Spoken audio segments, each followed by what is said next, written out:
Clip number 653۔ اس clip میں آپ قرآن پاک کی سورہ حجر کی آیت نمبر 89 سے 93 تک کی تلاوت، ترجمہ اور تفسیر قرآن صراط الجنان سماعت فرمائیں گے۔ بسم اللہ الرحمن الرحیم۔ ترجمہ، اللہ کے نام سے شروع جو نہایت مہربان رحمت والا ہے۔ وَقُلْ إِنِّي أَنَا النَّذِيرُ الْمُبِينُ كَمَا أَنزَلْنَا عَلَى الْمُقْتَسِمِينَ الَّذِينَ جَعَلُوا الْقُرْآنَ عِضِينَ۔ ترجمہ، اور تم فرماؤ کہ میں ہی صاف ڈر سنانے والا ہوں، جیسا ہم نے تقسیم کرنے والوں پر اتارا جنہوں نے کلام الہی کے ٹکڑے ٹکڑے کر دیے۔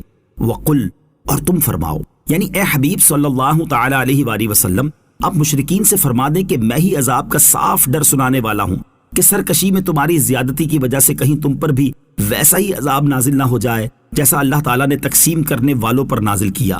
الذین، جنہوں نے، تقسیم کرنے والوں سے کون لوگ مراد ہیں؟ اس بارے میں مفسرین کے متعدد اقوال ہیں۔ نمبر 1، حضرت عبداللہ ابن عباس رضی اللہ تعالیٰ عنہما فرماتے ہیں کہ تقسیم کرنے والوں سے یہودی اور عیسائی مراد ہیں، کیونکہ انہوں نے قرآن پاک کو 2 حصوں میں تقسیم کر دیا، یعنی قرآن کریم کا جو حصہ ان کی کتابوں کے موافق تھا وہ اس پر ایمان لائے اور باقی کے منکر ہو گئے۔ نمبر 2، حضرت قتادہ رضی اللہ تعالیٰ عنہ اور ابن سائب کا قول ہے کہ بانٹنے والوں سے کفار قریش مراد ہیں۔ ان میں سے بعض کفار قرآن کو جادو، بعض کہانت اور بعض افسانہ کہتے تھے۔ اس طرح انہوں نے قرآن کریم کے بارے میں اپنے اقوال تقسیم کر رکھے تھے۔ نمبر 3، ایک قول یہ ہے کہ بانٹنے والوں سے وہ 12 اشخاص مراد ہیں جنہیں کفار نے مکہ مکرمہ کے راستوں پر مقرر کیا تھا۔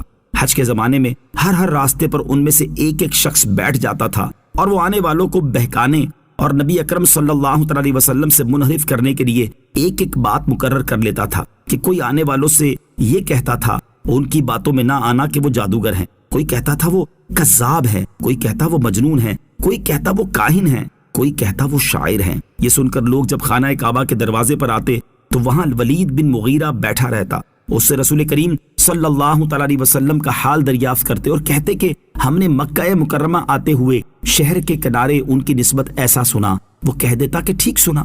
اس طرح مخلوق کو بہکاتے اور گمراہ کرتے ان لوگوں کو اللہ تعالیٰ نے ہلاک کیا۔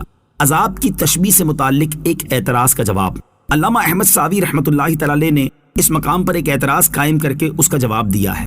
وہ اعتراض یہ ہے کہ جس عذاب سے ڈرایا گیا ہے اسے کسی ایسی چیز کے ساتھ تشبیہ دینی چاہیے کہ جو واقع ہو چکی ہو تاکہ اس کے ذریعے نصیحت حاصل ہو۔ حالانکہ جب یہ آیت نازل ہوئی اس وقت تک تو تقسیم کرنے والوں پر کوئی عذاب نازل نہیں ہوا تھا۔ اس کے جواب میں فرماتے ہیں یہاں عذاب کو اس چیز کے ساتھ تشبیہ دی گئی ہے جس کا واقع ہونا یقینی تھا، تو یہ گویا کہ ایسے ہے جیسے واقع ہو گیا اور غزوہ بدر کے دن اس کا وقوع ہو گیا تھا، لہٰذا یہاں تقسیم کرنے والوں کے عذاب کے ساتھ اس عذاب کو تشبیہ دینا درست ہے جس سے ڈرایا گیا ہے۔ فَوَرَبِّكَ لَنَسْأَلَنَّهُمْ أَجْمَعِينَ عَمَّا كَانُوا يَعْمَلُونَ۔ ترجمہ، تو تمہارے رب کی قسم ہم ضرور ان سب سے پوچھیں گے اس کے بارے میں جو وہ کرتے تھے۔ فَوَرَبِّكَ، تو تمہارے رب کی قسم۔ اس آیت اور اس کے بعد والی آیت کی تفسیر یہ ہے کہ اے حبیب صلی اللہ تعالی علیہ وآلہ وسلم، آپ کے رب عز و جل کی قسم، ہم قیامت کے دن مقتسمین سے ان کے اس عمل اور دیگر تمام گناہوں کے بارے میں ضرور پوچھیں گے۔